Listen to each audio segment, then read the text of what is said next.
Alors quand je roule, je le pose soit là sur le siège, soit des fois je le tiens même en main, ou je le pose entre mes jambes. Mais dans tous les cas, il est à portée de main parce que voilà, s'il sonne, il faut impérativement que je réponde rapidement, quoi.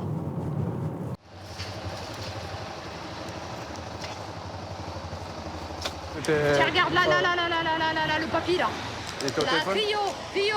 À Montpellier, les motards de la police pourraient passer la journée à relever sans cesse la même infraction. Clio Estate grise, le conducteur est au téléphone. Un Clio grise Estate, c'est reçu. Intercepté. En 1h30, ils vont verbaliser 8 automobilistes portables en main. Une dame, elle a le téléphone en main, elle est en train de faire un texto. Je crois même qu'elle n'a pas sa ceinture de sécurité. Pour Lise, le téléphone portable au volant est un fléau.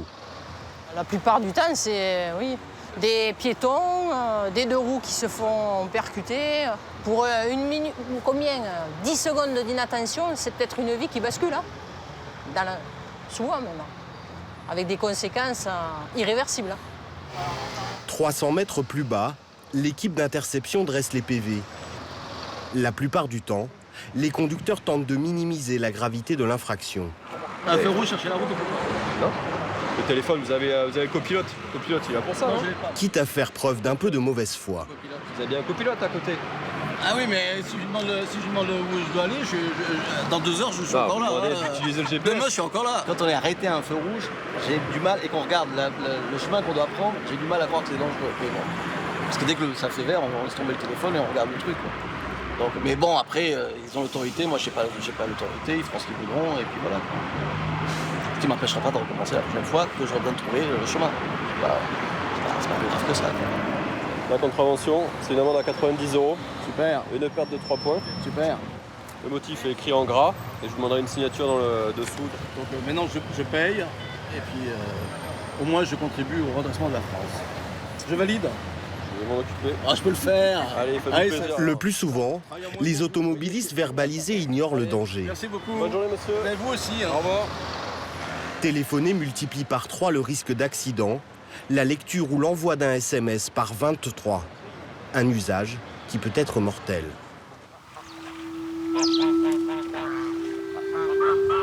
Depuis un an, Catherine doit s'occuper seule de la propriété. 12 hectares de terrain, 3 étangs de pêche et des animaux en liberté. C'était le rêve de son mari, décédé à quelques kilomètres d'ici, dans un accident de la route. Comme nous n'avons pas d'enfants, c'est un peu comme notre bébé, en fait. Moi, c'est mon cocon. Beaucoup de personnes m'ont dit, mais comment tu fais pour rester là seule? Je dis, mais moi, quand je passe ce portail, je suis chez moi, chez nous, quoi, en fait. Pour moi, David est encore là, avec moi. David aimait la pêche et la moto. Des passions qu'il a partagées avec sa femme pendant leurs 19 années de vie commune. On s'est mariés le 11 juin 2011. En fait, on voulait se marier depuis longtemps. Mon mari m'a demandé en mariage 15 jours après notre rencontre. Donc c'est vraiment une histoire d'amour. David avait 40 ans. Il rentrait d'un rassemblement de motos au guidon de cette grosse cylindrée. Il avait décidé de faire la route de nuit pour aider sa femme à faire l'ouverture de la pêche. À 4h30 du matin, j'ai le téléphone qui sonne. Et c'était la gendarmerie au portail, quoi, en fait. Hein. Et bon, j'ai des amis qui travaillent dans les secours qui m'ont dit quand les gendarmes sont à ta porte, c'est que la personne est décédée. Donc ça a fait un tour dans ma tête. D'ailleurs, le gendarme, j'ai tellement crié que je lui ai dit « Mais vous n'allez quand même pas me dire que mon mari est décédé ?» Et le pauvre gendarme était obligé de me dire que oui. Alors que David circulait sur l'autoroute, il est percuté à l'arrière par une voiture. Sa moto est traînée sur plusieurs dizaines de mètres avant de s'immobiliser contre le rail de sécurité. La conductrice de la voiture, 18 ans à peine, n'a consommé ni alcool ni stupéfiant, mais elle roulait trop vite, les yeux rivés sur son smartphone. Elle avait le téléphone dans la main droite, hein, donc elle l'a dit lors de son audition, Et elle échangeait des SMS avec 2 de ses amis. Hein. Donc il y en a eu 11 vraiment avant le choc. Ce 24 septembre, la vie de Catherine a basculé brusquement. Mais elle a surmonté sa colère et veut lancer un appel pour donner un sens à la mort de son mari. Mon combat, c'est celui-là. Maintenant, à l'heure actuelle, je ne peux pas faire revenir mon mari. Donc, je veux absolument, et je vais le faire, je vais me battre pour que ce téléphone portable ne puisse plus être utilisé dans une voiture. Catherine veut intervenir dans les auto-écoles pour sensibiliser les jeunes conducteurs. Un combat difficile, tant l'usage du téléphone au volant est considéré par certains comme un droit. Alors quand je roule, je le pose soit là sur le siège, soit des fois je le tiens même en main, ou je le pose entre mes jambes. Mais dans tous les cas, il est à portée de main parce que voilà, s'il sonne, il faut impérativement que je réponde rapidement, quoi. Moussa, boucher à Strasbourg, fait ses livraisons chaque matin au volant de sa camionnette. Ce père de famille de 32 ans n'a aucun complexe à afficher l'usage de son téléphone au volant. Oui, allô ? Bonjour, ça va très bien, merci. Et vous ? Un quart d'heure, 20 minutes, ouais, ça peut être bien aussi. Très bien, nickel. Merci, à tout à l'heure. Au revoir. Il se considère même comme un usager prudent. Bon, vous savez, je sélectionne les appels. Je réponds que par contrainte. Si je vois que c'est un ami qui m'appelle, je ne vais pas répondre. Je vais laisser sonner, je rappellerai tout à l'heure. Mais là, l'appel que je viens de recevoir, par exemple, c'était un appel professionnel et là, je suis obligé d'y répondre. Moussa livre entre 5 et 15 clients chaque jour dans l'agglomération. Je passe aussi mon temps à conduire, surtout. Il revendique 12 points sur son permis. Il manque juste le gigot alors. Le gigot qu'on te ramène tout à l'heure. Très bien. Avant midi, on essaye. Merci. Mais normalement, Et ne comprend pas que son comportement soit interdit ou jugé dangereux. Je pense qu'on en fait quand même un peu trop avec le portable. Alors, je ne connais pas du tout les statistiques et les données par rapport aux accidents dus à l'utilisation du téléphone au volant. Mais à ma connaissance... Ah, désolé.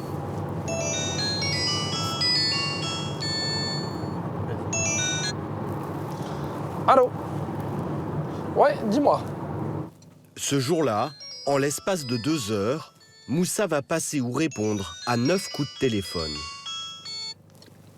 Oui, allô ?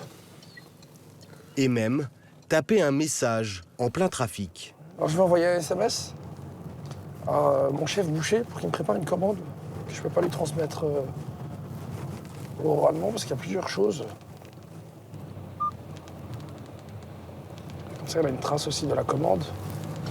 Vous arrivez à faire ça en conduisant? Ouais. Les yeux de Moussa ne sont plus fixés sur la route. Moi, je suis sûr que je gère. En tant que livreur, vous savez, je ne me sens pas comme un simple citoyen lambda qui va d'un point A à un point B. Je suis, je pense, un peu plus professionnel qu'un autre usager de la route.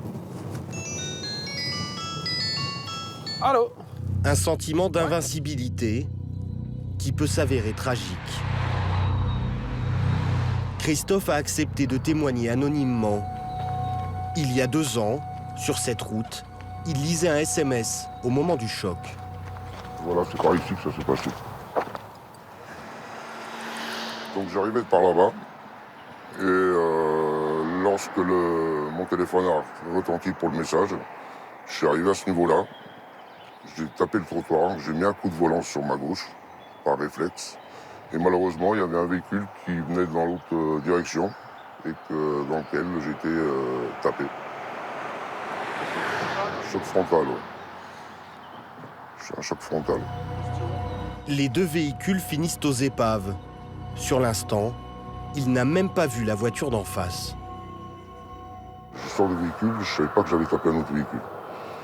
Et c'est quand je me suis aperçu qu'il y avait 2 personnes qui sortaient de ce véhicule-là, dont une personne enceinte, que j'ai réalisé vraiment ce qui se passait. Et qu'est-ce que vous faites? Vous allez les voir? Je me soucie de la dame. Je me suis dit de la dame, savoir si elle allait bien, parce qu'elle avait quand même, suite au choc, quand même des douleurs au ventre, ce qui est normal. 7 jours d'arrêt de travail pour la femme enceinte et 3 pour son compagnon. Christophe a écopé de 16 mois de prison, dont 10 fermes. Il lui a fallu cet accident pour comprendre. Avant que l'accident m'arrive, voilà, le téléphone il sonnait, je prenais le téléphone. Pour moi, c'était quelque chose de normal, on va dire. Alors, c'est pas normal, par le code de la route, c'est pas normal, mais là, il a suffi de 3 secondes et voilà. En 3 secondes, tout est dit. Ça m'a fait prendre conscience que, voilà, qu'avant, j'étais pas quelqu'un de respectueux.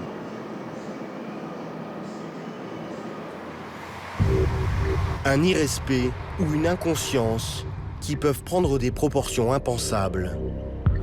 Le 11 septembre dernier, un chauffeur de bus scolaire est filmé par l'une des collégiennes qu'il transporte. SMS et Snapchat.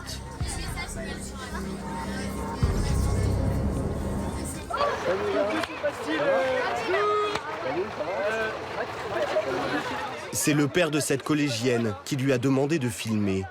La veille, elle l'avait alarmé sur les habitudes du chauffeur.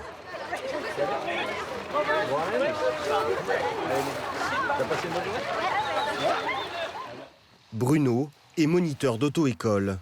Il a tout de suite mesuré le danger que courait sa fille et a sonné l'alerte. Il a posté la vidéo sur Facebook. Regarde, il tape. Tout ce temps-là, il regarde pas la route. Là. Regarde, là, il y a un ralentisseur, ça saute du coup, hop, ça le réveille un peu, il regarde ce qui se passe autour. Enfin... Il conduit avec ses avant-bras.